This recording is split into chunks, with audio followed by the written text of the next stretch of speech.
کاتتان باش بینەرانی خۆشەویستی تەلەڤیزیۆنی کۆمەڵە، زۆر خوشحاڵم بۆ جارێکی ترام لە خزمەتتانە بۆ پێشکەشکردنی بەرنامەیەکی تری دیالۆگ. ئازیزان، ڕۆژی 10 مانگی سەرماوەز لە دمشق پایتەختی سووریا لە نێوان بەڕێز مەزلوم عەبدی و هەروەها ئەحمەد دڵشەر ڕێکەوتنامەیە واژۆ کرا. ئەو ڕێکەوتنامە تۆزێ دڵخۆشی لەناو هەم خەڵکی کوردستانی ڕۆژاوا و بە شوێنەکانی تریشە پێکێنا، چونکی هەندێک خاڵی تیا بۆ خاڵنامە بە سەرکەوتن ئەزانرا و بەشێکی زۆر لە لێکۆڕەرانی سیاسی پێیان وا بوو کە چونکی دەوڵەتی سووریا لە مۆقعیەتێکی کەسترایە دەکرێت کورد ئێستا بچێتە پێشەوە و بە بڕێک شت بەو دەوڵەتی موقەتە داسەپێنێت. بەڵام ئەوەندەی پێنەچ دوایەوە ڕۆشنووسی دەستور هاتە دەرەوە کە تەواو لەگەڵ ئەو ڕێکەوتنامە زۆر جیاوازی بوو. بۆ ئەم باسە ئێمە داوامان کردووە لە بەڕێز فەتحوڵڵا حسێنی، نوێنەری ڕۆژاوا لە باشووری کوردستان کە بەشداری ئەو بەرنامەیە بێ. بەڕێز فەتحوڵڵا بەخێر بێی بۆ بەرنامەیە. زۆر سپاس بۆ ئێوەش، دەستان خۆش بێ. زۆر سپاس. بەڕێز فەتحوڵڵا، هەر وەک لە پێشەکیەکە ئاماژەم پێکرد، ئەو ڕێکەوتنامە زۆر دڵخۆشکەر بوو. هەندێک خاڵی تایە کە بەڕاستی جێگەی سەرنجە، ئەوەی وا لە زمانی حکوومەتی ئەسەد بەخۆی و بە باوکیشیەوە نەسەرلێنرا بوو. مەسەلەی کورد بەشێکی زۆر ئەسان کورد هەر وەکو نەتەوەیەک لەوێ نەناسرا بوو. لە دوای ئەو بەهاری عەرەبیە کە هاتە پێشەوە، تەبەن کورد بۆ خۆی مۆقعیەتێکی تایبەتی لە ڕۆژاوا بەدەستهێنا، وتوانی حکوومەتێکی خۆجێیی کە بتوانێ ئەو دەسەڵاتەی وا پێویست بێ بۆ خەڵکی باتە پێشەوە زۆر شتی گرنگی لەو ماوەیەدا پەسەند کرد، وەکو مافیژن، وەکو هەموو پێکهاتەکانە بێ بەشدار بن لە دەسەڵاتدا و زۆر شتی تریش. ئەم دەستورەتان پێ چۆن بوویەوە؟ ئایا ئەو وەختێ دەستورەکە ناوەختێ ئەو ڕێکەوتنامە لە بینی بەڕێز مەزلوم عەبدی و ئەحمەد دڵشەر واژۆکرا، ئێوە دڵخۆش بوون بەوە؟ بەڵێ دەست خۆش. بڕاستی ڕێکەوتنە بینە جەنێرال مەزلوم و سەرۆکێک کاتی سووریا بەڕێز ئەحمەد دڵشەرە بڕاستی هەنگاوە کە دیرۆکی و زۆر گرنگ بوو بۆ کوردی ڕۆژئاوا و بۆ نەخشەیە سووریا بەگەلەمپەری لەبەر سووریا خۆتان دەزانن تا ئێستا شەکلی حکومی سووریا داهاتوو بچ شێوەیی بە تا ئێستا جەنگە تائیفی تەواو نەبووە، تا ئێستا دەسوەردانە هەرێمی بەتایبەت تورکیا دەسوەردانەکە بەهێز لەناو سووریا دەکە و تا ئێستاژی ئەجندا تێوان لەسەر حکوومەتە دیمەشق زاڵە و لەبەر ئەواژی زارمەندێک گەورە جە سیاسات و دەسوەردانە تورکیا نەتەوا کردو. یعنی ئەوە یەکەم جارە کە ئێمە لە دیمەشق ئەتوانی بن وەکو کۆمەلگەی کوردی وەکو نەتەوا کورد بکنە ناوە ڕێکەفتنەکە کە ئەو ڕێکەفتنە لەسەر ئاستەکی بالا هاتە واژۆکردن و تشتێک گەلێکی باش بوو کە ئەو بناوبێکاریە ئەمریکا بوو. ئەوە هەنگاوی هەری گەرە بوو. یعنی لەبەر ئەواژی ڕاگەاندنە دەستوری کاتی سووریا قەنەعاتێ مدە ئەم نابێژن کودەتاک بوو لەسەر ئەو واژۆکردنیان سەر ئەو ڕێکەفتنە. لەبەر ئەو ڕێکەفتنە جیایە، ئەوە باسی شتێکی دی دیکە و مەسوەدا دەستوری یا ڕاگەاندنە دەستوری سووریا باسی شتێکی دی دەکە. ڕاستە دەستورێکی کاتیە، بەڵام تااقەتەنیان نەکرد پێ بابن نابنیان دان پێ نادن، دروست دان پێ نادن، حتا نیوەی سنە دان پێ نادن، حەلەویەکان دان پێ نادن، باکوور و ژێراتی سووری دان پێ نادن. واتە دەستورێکی قەنەعاتێ مد ئەبێ بێتە گۆڕین. لەبەر ئەمە ئامادەکاری زۆر بۆ هاتبووکردن، ئەمە زیاتر لە مانگەکە باسی لەژنەیە دەستوری داهاتەکردن. ئەو دوایی کۆنگرێکی زۆر بچووک و هەش و لاواز لە دیمەشق هاتە ڕێخستن. ئەوەژی ئارمانجی وێ و مەخرەجاتی وێ کە ئەم دەستورە بێتە نووسین، ئەم ڕاگەاندنە دەستورە بێتە نووسین. بەڵامە بڕوان نەتکرد کە 5 ساڵ ئەتوانی بنخۆ بچەسبینن قۆناغا ئەنتیقالی ناکرێت زیاتر لە ساڵ بەیان و مانگە. بەڵام شتێ باش ئەو ڕێکەوتنەکە زۆر باشە و نۆ مانگژی پێویستە کە ئەو لیژانێن هاتنە تشکیلکردن ئەتوانی بن ئەو ڕێکەفتنە بینە کورد و دیمەشیان بینە قامشت و دیمەشیان بینە جەنەرال مەزلوم و بینە سەرۆکی کاتی سووریا جێبەجێ بێت. ئەچینە سەر دەستورەکە ئەو کەم و کەسریەکانی ئەوەی وا قازانجێکی بۆ خەڵکی نەسووریە ناکورد هەیە ئەوە ئەچینە سەر ئەو باسە بەڵام با هەر لەسەر ئەو ڕێککەوتنامەی کە لە بین بەڕێز مەزلوم عەبدی و هەروەها ئەحمەد الشەر ڕئیسی کاتی سووریە بەسرا قسە بکەین ئەو دەستورە یەک دوو خاڵی زۆر گرنگی تیا یەکێکی ئەوەیە کە مافی هەموو سووریەکان ینی بە کورد و بە هەموو پێکاتەکانی تر ئەسەلمێنێت و ئەڵێ ئەوانە توانن نوێنەرایەتی وە بەشداری لە دەسەڵاتی لە پرۆسەی دەسەڵات و سیاسەتی سووریا بکەن لایەکی تریش ئەڵێ ڕاگررتنی شەڕ لە سەرجەم خاکی سووریەتدا بەڵام هەر چەند ڕۆژ دوایەوە مابینی شەڕێکی هەزگار قرس هەر لەسەر بەنداوی تشرین هەیە لە زۆر شوێنی تر هەیە و تورکیا هێرشە کاتە سەری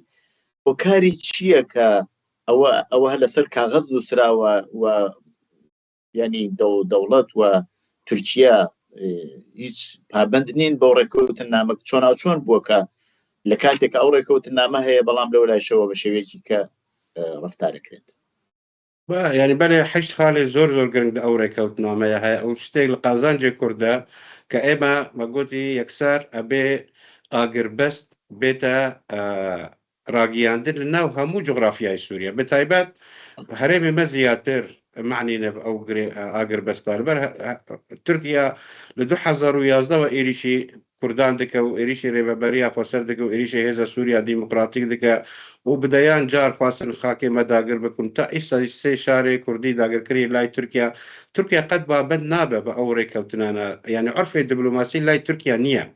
تورکیا لایوی گرنگە نەتەوا کورد نەبە پرۆژەیەن کوردی نەبن دیفاکتۆیە کوردی نەبن هێزێ کوردی نەبن حتا هەبوون و وجودا کوردان تورکیا قبول ناکرد بەر ئەواژی يعني أبي هالوسطى دمشق بقى والأوري كوتنادى تشتي جرنج أبي هالوسطى دمشق بقى بلام تأيسه هالوسطى دمشق جنية تأيسه هالوسطى دمشق برامبري أو شر تونديا تركيا تصدير ذكا بوخا كخمان تأيستانية برأواجي شر بردوامه وقفن تركيا بردوامن وروجانجي قصفة هرمي مدكن وخلقي مي سيفيل دكنا أرماج وشهيد ما روجانا هنا البرأواجي أم نبابنبونا أحمد الشارع ونبابنبونا تركيا تيواتيا هاني كتائستا أجندات تركيا الظالم لسر دمشق أواجي تشتكي يعني لاوازبونا حكومتها دمشق ديار كان راس رسال عرض واقع حكومتك لاوازة انتقالية هرم سوريا برشا كريا تائستا يك نخشانية بلام حكومتي أحمد الشارع جي برق نبهي زاخو هاتي بوفق بأجنداتها هاتي أبي ديارا وأجندانا جيبة كأيما لايما بابندن بأوري كوتنا ولايما انسياتيف ابو كبرون دمشق وفرصتك وتشانسك بدن احمد الشارع تاتواني با مصالحه كان خوي جوربك بلام ديار اجنداتي وان برامبري مصالحه داخلي جنيه مصالحه خوي زور غرينغا بو سوريا 14 سال شهر دربدري كشتين تغيير ديموغرافي ولاتكي پرچکری بو سه پرچا ایستابویا ولاتکی پرچکری لسر پنج هریمان لبر اواج انسیاتیف بلای دمشق به مصالحه که گوره کنگره کی گوره لدار بخه و تازه مراجعات سیاسات خو بکن و مراجعات دستوری خو بکن مراجعه اجندات خو بکن ابيجي يعني ولو يعني دابرانك نابراوان تركيا هبه تركيا بيرا تركيا الله يخلق خو من بيرا كي رشا تركيا حد شهر سوري ذاكر كريا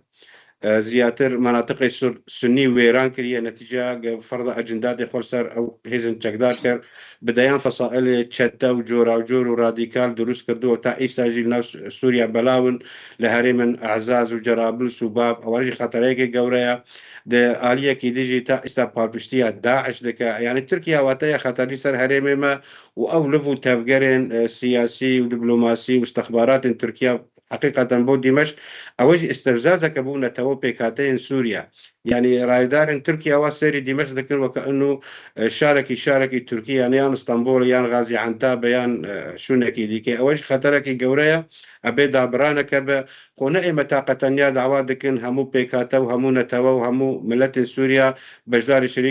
شريكة بريارة سياسية بلد دمشق همو هذا الناف دولتي جي تكازير سراودكن أمريكا تكازير سراودكن ولاطن عربي تكازير سراودكن لديار أجندات أحمد الشرع تائستا يعني زور تكلية وانقل تركيا هي أوجي خطرك مظنة وأحمد الشرع برانبري امتحانات الجورية أقل حزبك تمني خو حكومتها قدرش بك أبي بابندي أو ريكا وتنابو أبي هالوستيجي برانبري دسوردانا تركي سياسي وآلشقري جهبا بله هل دوا بدواي نوسيني ريكوتنامه لبيني بەڕێز نەزڵ عەبدی و ئەحمەد الشەرع دروزیەکانیش هاتنە پێشەوە و ئەوانیش ڕێکەوتنامەیەکیان نووسی بەڵام کە ئەو دەستوری ڕەشنووسی دەستور هاتە دەرەوە ئەوان پاشەکشیان کرد. مەسەلەی کورد لەم بابەتەوە چییە بێ؟ ئایا مووقفی کورد بەرامبەر بەو ڕەشنووسی دەستورە چییە؟ ئەوان هەروامێننەوە پابند دەبن بەو ڕێکەوتنامە ئەو ڕێکەوتنامە و ئەو دەستورە زۆر جیاوازە. مەسەلەن لەو دەستورە وا هاتووە مافی هیچ گەلێک لە سووریا ناسەلمێنرێت، وتراوەکە وڵاتی سووریا وڵاتی عەرەبی سووریا یەک وڵاتەوە یەک نەتەوەیە. هەروە باسی ئەوە کراوەکە ئیجازە بە هیچ لایەنێکی سیاسی غێر ئەز حیزبێک یا لایەنێک ئیجازەی هەڵسوڕانی پێ نادرێت. زۆر شتی تێرتیە مەسەلەن حزب لە مادەی 14 باسیەوە کاکە تەنیا دامەزراوی حزبی نیشتمانی ئەتوانێ بەشدار بێت یاکو زۆر لەو بابەتانە. ئایا کورد هەر ئەمێنێتەوە یاکو پاشەکشەیەکە لەو ڕێکەوتنامە وەکو دروزیەکان کردویانە؟ ئەزانە ڕێکەوتنێ بەڕێز فەرماندەی گشتی هێزە سووریا دیموکراتیک لەگەڵ سەرۆکی کاتی سووریا ئەوە تەمسیلە هەرێمە باکوور و ژەلاتی سووریا دەکات. تمثيل هرمي باكور وجلات سوريا ذاك إما وكون توافر يك شاندا من استهاتية درست كرن شاندا يكايا آمادة برو دمشق وآمادة برو دمشق بلام أم هنگاوي پلا کردن لراگیاندن دستوری هشتا که کرجی لرون دمشق و هشتا که دروزی پاشکشه بکن. یعنی چانسا کی باش بو احمد الشرع هاتو مصالحه کن افخویی بکن نمازه رکفتن یکسر کاتی هاتا امذکر شر دیجی علویه کان یکسر هاتا وستاندن اوجی هنگاوه کی باش بو بلام ام پلا کردن هشتا که کرجی پاشکشه بکن دروزیش پاشکشه بکن اما بام شویه ناشنه دمشق او راگیاندن دستوری اما کرد بابند نیم وهالوسط ما واضحة، هالوسط ريبابريا خزر واضحة، هالوسط أنجمن سوريا ديمقراطيك واضحة، هالوسط مي جماوريجي واضحة، إما جغرافياك ما هي نافي ريبابريا خسرة هيزا كيا ديفاكتويا كيا واقعة كيا جغرافيا كيا أو أنا همو بابن بينابن بلام أو شانس هاتبو نيزيكي دست أحمد الشرع دست يخبر بلام نتواما وكو نتوا شكل حكم سوريا دهاتو وكو نتوا دوام أو مسألة هاني أو شاندك كردي هاو باش همو هيزي كردي تيدا باش دارن أو أنا بكل تأكيد أجر فرصتك باش هبا ومناخ بيت رخصاندن نتوا كرد رون دمشق وقفتوغو قال حكومتها دمشق لكن بو ما في نتوا كرد. ايوه اماجتان بالدوري هزاني ودولتي كان كرد بتايبت امريكا طبعا فرنسا والمانيا شر دوريان هي براسي اجر كرد لقل ناوند بيك بيت لسر او خالاني وا بيشتر اماجي بيكرا وشت خالا بيك بين مسلي داعش يا هذا تندروكانيش چونكي زور تأثير لدولتي ناوند ورقرن اوانيش كم بنوا او كاتا بوني هذا نيو دولتي كان لروجاوا شاید پێویست نەبێ بوونی هێزە نێودەوڵەتیەکان بەشێکە بۆ ئەوەی دژایەتی یا بەر بە داعش و بە هێزە تۆندڕەوەکان بگرن. ئایا ئەوە چەندە تەئسیری ئەبێت؟ پێتان وایە لەباری ئەمنیەوە مەسەلەی کورد ناخاتە خەتەرەوە کە ئەو هێزە ئەمنیانە ئەو هێزە نێودەوڵەتیانە لەوێ بڕۆن ئەگەر ئەو ڕێکەوتنە سەر بگرێت؟ يعني تا إستا لدوان أمريكا جي ورايدارين أمريكا ولدوان الولايات الأوروبية وولايات هوبيمانان لدوان تأكيد تكذلكن كوجود بوني مانوي هجا نفدولية كان لباكور وجلات السوري مانوي كي زور دريش خاينة بيواندية وان قال هجا سوريا ديمقراطيك بيواندية كي استراتيجية والدواي 8 ديسمبر ونماني بشار أسد يعني هلاتني بشار أسد هذا لوجستي دعم لوجستي روجانا زيادة دبا بو هذا سوريا ديمقراطيك لبر أواجي أو هبونا وندرش خاينة نمازا أمريكا تكذلك أبي تيرور نمينة بلام تيرور ماوا داعش ماوا فصائل جورا وجور بناوي تيرور هنا أبي أوانا نمينة أبي استقرارك السياسي لسوريا بيت دي تا هيزن ناف دولتي باشكشة بكن لذلك ما استئيما آقادارن هيزن ناف دولتي ما نوان لباكور وجلاتي سوري درش خاينة وديارة بروجيك وانجي هيا أو بروجيه هانجي قطعا جيجاي قبول كردنيا أب هيزن راديكالي يستابع من خودي بريار أو هالوزي ديارة أمريكا دستي إسرائيل دا أم دربارة دا وعلا كريا كأيوان أتواني بالنقشة كتازر أسم بكن وهيش قبول نكن هيزن راديكالي لسرسينوري أوان هبا أوجي خطرية بو جماعات أحمد الشرع والله خوما جيد أوري كفتنادة أبي هيزي خومان وهيزي أحمد الشرع بيكوا شر داعش بكن شر داعش أواجي يكل أو بندكانة لبر أواجي أو تركيا دستي تركيا توزكي كرد كاش بر دايم تركيا تكزيد قال هيزي ناف دولتي ديك دبي ايمن ابي باندورا منها بتشر داعش دبي بيتشا وانا حكومتي بداوي لبردن حكومتي تركيا قبولي اكاد او اقل دستي كرد بي او همو هي زكي وهمو اشتكي لسر ودانا وكبتواني سورييك دولتك دا مرزبر مبناي اوي وابو خوي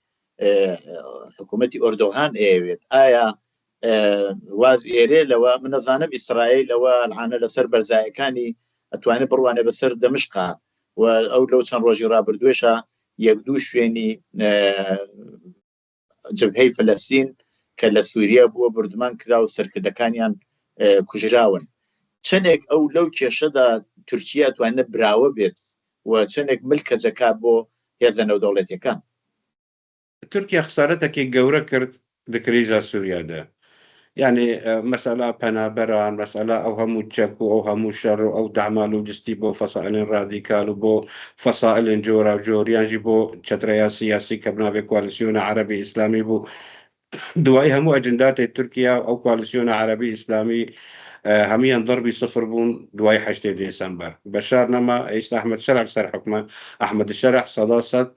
فياوي أجندات تركيا جيبجيناك عندك أجندات عربي جيبكو يكسر يكم سردان أحمد الشرعي نبو أنقرة بو يكسر بو رياض بو يعني واتبو السعودية بو أتواني أجدناي تركيا جيبجيناكات أحمد الشرعي أبي وابك البر ريكفتني إما تركيا بتعود جمع سيري هذا سوريا ديمقراطية ونتواكر دكا إما أجر ريكفتنا اللي قال كاسك بكن أبي أجندات الاجتماعي سوري جيبك تركيا دو حزدك سوريا محمياك تركيبة أبي أجنداتي ظالم بلام إستا أجر تسيري نخشية سربازي تندري سوريا بك جاران بيكيا إيران زور بقوات بو بيكيا روسيا زور بقوات بو بيكيا إيران بو بيكيا أمريكا بو تركيا أمريكا بلام إستا طاقتنيا دهز معنا واتا أمريكا وتركيا واتا يعني تركيا همو سلاح بكار هنا شر كردان كير ولات ويران كير دربدري كير تغيير ديموغرافي كير ادواي يعني دواي بتشبك يعني تركيا زياتر او بيناكريت يعني ما في نتواكد ابي بيت تشسباندين ابي جغرافيا ما بيت باراستين ابي ديفاكتو ما بيت قبول كرين ابي هيزا ما بشك سركي بجهز سوريا يدهاتو استاد هيش هيزك سوريانيه اگر سيري هيزا احمد الشرع بك زياتر 16000 6000 كس اوانا همويان جنسيات مختلفه سوريين لبر اواجي ابي كفتن ايوان جيب بنت سوريا آرامی بینه محاله أجندات تركيا طاقتنيا ضارب لسر همون نقشة سوريا أتوان ضارب لسر دمشق بلام نتوان ضارب لسر هرم باكور والجهات السوري نتوان ضارب لسر مناطق الساحل السوري نتوان ضارب لسر هرم دروزكان وطن محافظة السويداء يعني عندك أجندات تركيا أجي أبي تركيا أجي أو مسألة بيجي أما سوريا ولاتكي راست السيادة نماوا 14 سال شركي لبو كوربانك كراوا بو تصفيات حسابات هرمي بناف دولتي بلان أم سوريا هني استبروا بهرتن دش بو قناقة كتازة دش أبي رايدار إن تركيا أجي بيجين كرد نتشا يعني سوريا نتشارة كسوريا ولاتكي تعددية أبي أو تعددية ولا مركزية هني فرض ببا وكرجي ما في وان هبا يعني تركيا نتشارة أمشتانا قبول بك هموتش بكيف تركيا نابة وهموتش جنابة أجندات تركيا فرض صار نقشة سوريا هم يامبا بله أو ريكوتنا مايا لكاتك واجوكراك بريض عبد الله عجلان هياميكي بو داناني تشكي شكل العين إذا كاني بارتي كريكاراني كردستان ودركرد ولو بيامدا باسي همو هيزانا كاتكا بنوعێک سەر بە پارتی کرێکارانی کوردستان پێتان وایە ئەو پەیامەی بەڕێز ئۆجەلان چێنە تەئسیری لەسەر ئەو پرۆسەی ڕۆژاوا بێت لەگەڵ ناوەند ئایا زۆر کەس ئەڵێن کە پێدەچێت کە ڕۆژاوای شەک دابنێت چونکی تەئسیر لەو پەیامەیە بەڕێز عەبدوڵڵا ئۆجەلان وەرەگرت. پەیامی بەڕێز عەبدوڵڵا ئۆجەلان سەرۆکی پەکەکە تاقەتەنیا بۆ هێزن پەکەکەیە، بۆ هێزن گەریلایە، بۆ قەندیلە، نە بۆ هێزن دیکەیە. ئێمە هێزە سووریا دیموکراتیک هێزێک ژیایە، هێزێک نیشتیمانی سووریە. ڕێژەیە کووردا ڕاستە زیاتر لە 70% بەڵام ناو قۆمان ئەرمەنی هەنە، سوریانی هەنە، ئاشووری هەنە، عەرەب هەنە، تورکمان هەن. هەموو پێکهاتەیان باکوور وڵاتی سووری هێزێکە تەتەووعی کراوەیە، هەموویە متەتەوعن تێدێ چەکی خۆمان مەنە لە شوونێکی هێناوە تا ئێمە ڕادست بکەین وڵات ئێمە بەر ئەستەقرار نەچوویە حیا قەسەدە چەکی خۆ ڕادست بکە بە پێچاوانەوە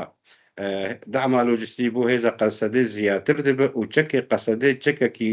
ئەوەی سەرەکە بێت سووریا دەهاتوو دێ لەبەر ئەمە نەواتە سووریایە دەهاتوویە، نەواتە سوپایە سووریای دەهاتووە. یعنی پەیامە بەڕێز ئۆجەلان ئەوە بۆ هێزە پەکەکەی بوو، نەبوو هێزە سووریا دیموکراتیک و بە هێزە سووریا دیموکراتیک هێزێک نیشتیمانی سووریە دەروی سینۆر شەر ناکە و تاقەتەنیا هێزەکە بەرگریە و تاقەتەنیا هێرش لەسەر گروپێن تیرۆر دەکەی واتە داعش و ئەو گروپێن دەوروبەری. بەڵێ ئێستا ئێوە پێتان وایە کە دەوڵەت پاشەکشەیەکە لەو دەستوری لەو ڕەشنووسی دەستورەوە داوێتی چونکی لەوە ناچێت ئەمریکا قبوڵی بکە، لەوە ناچێت ئیسرائیل قبوڵی بکات ئەگەر ئەو دەستورە بێتە ئاراوە، چونکە ئەو دەستورە بێتە ئاراوە وڵاتی سووریا یا دەوڵەتی سووریا ئەبێ بە یەکێک لە دژمنەکانی سەرەکی ئیسرائیل بەپێی هەموو ئەو ڕەشنووسی دەستوریەوە هاتوۆتە دەرەوە. پێتان وایە پاشەکشێ بکەن و هەڵی وەشێنەوە چۆنە بێت، چونکی ئەوە 5 ساڵی بۆ دانراوە بەڵام ڕێکەوتنامەکەی بینی بەڕێز مەزلوم عەبدی و ئەحمەدولشەرع هەتا کۆتایی ساڵە. چۆن ئێوە بخۆتان هەڵێ سەنگێننەوە؟ ینی بڕوان ناکەم ئەو ڕێکەفتنە بینە جەنێرال و بینە شەرع هەلوەشێتەوە، بڕوان ناکەم ئەوە ئەتیفاقەکە تا سەری ساڵ جێبەجێ دەبێ و لیجان هەنە ئەو لیجاناژی بۆ هەموو مەفاسلی ژیانێ بێبابند دەبن یانی. بەڵام تشتێ من لە ئەو ینی تا ئیستا هیچ لێدوانێکی نەفەرمی نەعەرەبی نە ڕۆژئاوایی بەرامبەری ئەو دەستورە دەرنەچووە. ئەو دەستورەجی احتیمامەکە گەورە دیارە سەر سەعیدێکی باش نەهاتیە پێشوازیکردن لەسەر ئاستی جەماوەری ئەوە ئاها گرنگە هەموو جەماوەرین سووریا ئەم دەستورە ڕەت دەکەن، هەموو هێزن سیاسی عەرەبی بن، کوردی بن،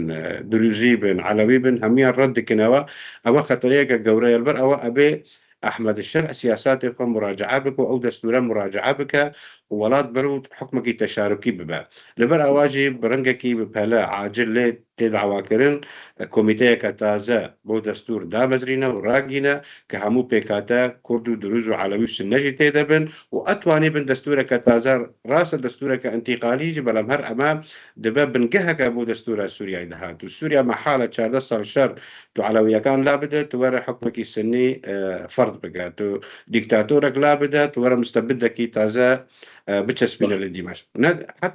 حتى يعني بيكاتين دمشق خوي قبوليناك راس أنا سيطرة أحمد الشرق سر قال لك كريم السوريانية بلا مصر دمشق نية دمشق برتوزان همو بيكاتا دمشق أبي مراجعة سياسات خبك وببريارك ببلا أتواني ب لجنة كتازة دا مزرينة وكونجرك مصالحة جورا لدار بخا وبو همو بيكاتين سوريا أتواني بالشكل السوريا دهاتو رسم بكن لبرج أم دستورة وأم شيوية حكم وفرض وتسباندن بزمان الزبر وبأجندات تركي براسين نتاو بيكاتين سوريا قبول ناكات دستورة سوريا مؤقت بكيان راقيادنا دستورة تركيا هاتية ترجماتن بو زماني عربي أو خطرية كجورة تركيا دبين سركفتنك بلام بيكاتا وملت سوريا نابين سركفتنك ودبينن ديكتاتورك روشتوا وديكتاتورك هاتية أبي أحمد الشرع وإدارة الأشكري دمشق سياسات يقب بلا مراجعة بكن ومصالحة كان خويل دار دروزیەکان طبعاً ئەوان بۆ ئەوەی پشتیوانەیەکی نێودەوڵەتی بۆ خۆیان ڕابگرن گوایە عەلەمی ئیسرائیلیان هەڵداوە لەگەڵ عەلەمی دروزیەکان. ئایا نێوم پەیوەندی بینی ئیسرائیل و کوردەکان لە ڕۆژاوا چەندێک پەیوەندیەکی ئاشکرایە هەیە، هیچ پەیوەندی گیراوە یان نەگیراوە و چەندێ بەراوردیەکەن لە ئەگەری شرایطێکا بێتە پێشەوە بۆ خەڵکی ڕۆژاوا ئیسرائیل چۆن پاڵپشتیەکان لە خەڵکی ڕۆژاوا؟ يعني سياسات إسرائيل زور واضح بونا دنخشية سوريا بتايبات بو دروز وبو كردانش ويعني لدواني واجي زور واضح ترن كأيوان جروبا كراديكالي دراوسي خوا قبول ناكن يعني أمجي باشا بو بيكاتيان بيواندية ملقال إسرائيل هيج بيواندية كيمانية بلام لدواني وان إما بيشوازي لدواني وان دكين وكوالاتكي خدام باندور ندري رجلاتا نافيندا كوالاتكي خدام باندورا پالپشتیا مدکه برنگه کی راگیاندن به هروستن سیاسی اوجی تشتکی لای کردان جیگای پیشوازیه نمازه که ترکیه و ولاتا کی خطر شر قومان دکه و حزکه نتوا کرد نهیله بلام هروستن اسرائیل برانبری ترکانجی هروستن باشه و برجواندیا کردایا وهذه دكان د آینده که نزدیک د همکاری به پیوندیا بکن همو ولایت عربی پیوندیا ولگل اسرائیل هیا آیا بو چه بوان حلال بو کردان حرامه يعني كردي فاكتو يك جورنا نجتمع پرورن حزكن ولایت وان یک پرچه مشر تیرور کریه بلام تیرور فردی سرمد به ولایت کی بناوی دراوسه ایریشی مد که روزانه قبولنا ما قبولنا كبروجي ما قبولنا كأجندات ما قبولنا ك لبر أواجي إما بحاجتي همو هالوستكي باشن شو ولاتكي بتايبت ولاتن كدراوسي سوريان. بله. لكوتايا إما بهم خوشة وبرسيارة بكم إما برو نوروز الجين. نوروز لهمو شاركاني كردستان لهر سوار بارتي كردستان زورجة بجرمي برو وشة بتايبت السنة روشالات جوا وخۆتان سەرنجتاندا بێت لە زۆربەی شارەکان هەر لە ئێستەوە بەرەو پیری نەورۆز دەچن. پێتان وایە نەورۆز لە ڕۆژاوای کوردستان بە تایبەت لەو سەردەمەدا کە مەسەلەی کورد هاتووەتە ئاراوەوە ئەو ڕێکەوتنامە بووە چەندێک دەتوانێ خۆپیشاندانێک یان نمایشێکی بەهێز بێ بۆ پیشان بدا خەڵکی کورد هێزێکی گەورەیەوە ئەتوانێ پاڵپشتی دەسەڵاتدارانی ڕۆژاواش بێت. بله براستی نوروز از 2014 در کاتی دامزراندن ریببری خسرتا امساتا وقتا نوروز برنگه کی فرمی و آنگیران تینا لدار خستن و تی پیروز بایی کرن و امسالاج و زیادتر گرمتر به لبر نوروزه که تزانگه روجاوای کردستان برو سرکوتنی گورتشن لبر اواجی نوروزا همو ملت ایمال هر چار پرچه کردستان پیروز به و نوروز بتایبت جه خلکن روجهلاتی کردستان پیروز به که اوجی برو سرکفتن گورد چن و ملت ایما اما قوناغا که زور گرنگا که نتوا کرد استا رقمه که زور دجواره ده معادلات ناف دولتی ده و سرخاقا خویا و پیداره طاقتنيا نبوي هيريش تركسك طاقتنيا دعوة موافق خدك أوجي موافق حقه كنتوايا كم سرخاك أخوانا ولا تمهاتية دا بشكرن ولا قناعات من إرادة نتوا كرد إرادة هر أبي سركاو جار ديجي نوروز همو كردان بيروز نوروز ريوش بيروز به هیوای سرکوتن دور سپاس بوی بجداری و برنامه بوید دور سپاس بوی وجه دستان کجا دور سپاس بله بینرانی خوشویستی تلویزیونی کاملا بم جوره هاتین کتایی و برنامه هتا برنامه کی تری دیالوگ رجوع شوی کی خوشان با باعث خوازم